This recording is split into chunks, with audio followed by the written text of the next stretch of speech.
Hi guys, hope you all are fine and preparing well for the examination and what we are going to see in this video. So now in this video we are going to see how to calculate the oxidation number. Already I have given you the list of topics which you have to do, you should know for better preparation of the chemistry for the examination in your examination point of view. Okay, so before going to the topic, so we should know certain rules and regulations for calculation of the atomic number. So what are all the rules and regulations? The first one, so we should know the free elements is always oxidation number is 0. So what are all the free elements? For example, hydrogen. We know that hydrogen is always H2. In that H2, the oxidation number is always 0. For example, Cl2, it is also 0. And then other gases also. So whichever is there in the free state, that is always oxidation number is 0. The next one, the simple ion. If it is a simple ionic, so it's a simple compound. For example, HCl, if you are having, while dissociating we will get H plus and Cl minus ion. H plus and Cl minus ion, this is a simple ion. So for those simple ions, the oxidation number is always the charge whatever is present in that. Okay, that is the oxidation number of the simple ion. The next one is the halogens are always -1.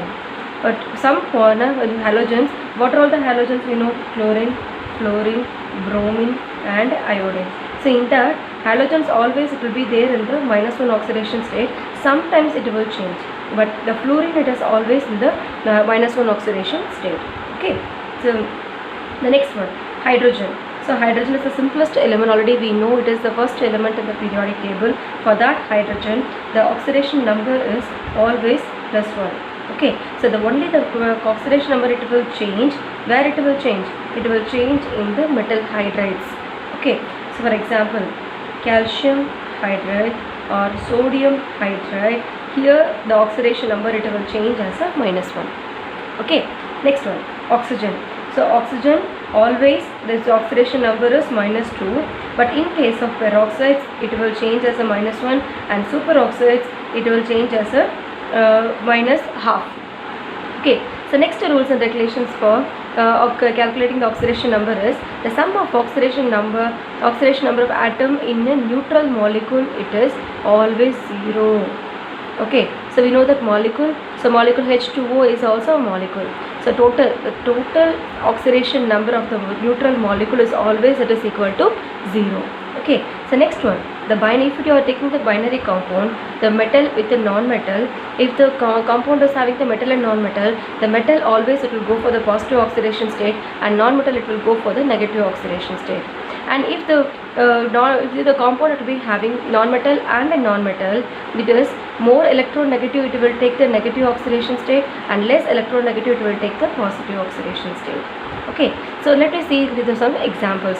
So while seeing the examples you will get to know. Okay, so here I have given you some examples. While seeing the examples you will get to know. First we will start with the simple examples and then we will go for the complicated one. The first example we are going to see is the carbon dioxide. Here we are going to calculate the oxidation number of the carbon. Okay, so here we are going to see some simple examples for how to calculate the oxidation number. The first one we are going to see is the carbon dioxide. So what we are going to do here, so we are going to calculate the oxidation number for this carbon, students. Okay, so what we are going to do, so we are going to calculate the oxidation number only for the carbon. So for that only we are making it as a X.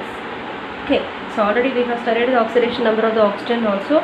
So what is the oxidation number of the oxygen, students? It is -2. So what we are going to do here, X plus how many oxygen atoms? 2. So 2 into -2, that is equal to 0. This is one of the rules for the calculation of the oxidation number. For the neutral molecule, the sum of the oxidation number is always 0. Okay, so by using that one only we are going to do the calculation part. Now, so X minus 4, that is equal to 0, X that is equal to 4. So the oxidation number of the carbon is 4. Fine. The next one we are going to see here is the chromium oxide. So what we are going to do here, so we are going to calculate the oxidation number of the chromium. So how many chromium atoms are there? 2. So we are making it as a 2x. 2x plus how many oxygen atoms? 7. So 7 into -2, that is equal to -2. Why? Because if it is a complex molecule, the charge whichever is there for the complex molecule, that is the charge of the complex ion. Fine. Now next one is 2x minus 14, that is equal to minus 2. 2x that is equal to minus 2 plus 14. 2x that is equal to 12.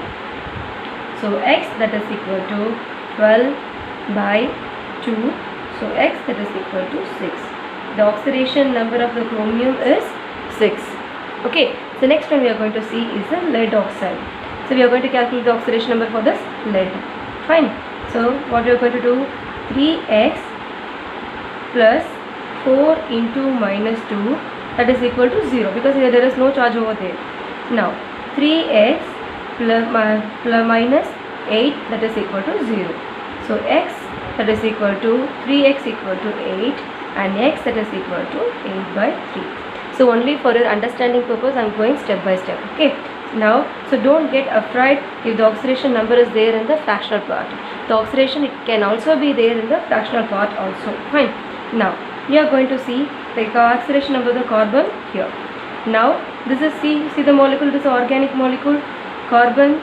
So we are making it as a X plus 2 into hydrogen, always it is plus 1, and then plus 2 into chlorine, it's a halogen, always it is minus 1, that is equal to 0. So X plus 2 minus 2, that is equal to 0. So plus 2 minus 2, it will get cancelled. X that is equal to 0. Now next one, so phosphorus oxide, so it is hydrophosphoric acid, and then here see PO4 3 minus. So we are going to calculate the oxidation number for the phosphorus. So X plus 4 into minus 2, that is equal to minus 3. So x minus 8, that is equal to minus 3, and x equal to minus 3 plus 8. So x equal to 5. Fine. Next, so we are going to calculate the oxidation number for the sulfur. So see, 2x plus 3 into minus 2, that is equal to minus 2. So 2x minus 6, that is equal to minus 2. 2x minus 2 plus 6. 2x that is equal to 4. X that is equal to 2. So the oxidation number of sulfur here is only 2. So, okay. The next one is, so we are going to calculate the oxidation number of the phosphorus. Fine. So remaining, we know what are the oxidation numbers. So now we are going to see now sodium plus 1 oxidation state. So 1 into plus 1 plus 2 into plus 1 and then plus x. So this one we are going to see. So plus x plus 4 into minus 2, that is equal to 0. Fine. So now 1 plus 2 plus x plus minus 8, that is equal to 0. Okay. Now x minus 5, that is equal to 0, and x is equal to 5. Okay. So only simple things, simple trick I have given you here. By using this, you can calculate the oxidation number for different compound, different element. You don't want to worry about all those things. Okay. So now I have given you some examples, and then now I will give you the practice questions. You just copy the practice questions in your notebook. You just practice it, and then they check my another video. I will be giving you the answer for that also. So if you are liking the video, subscribe this channel and then we'll share this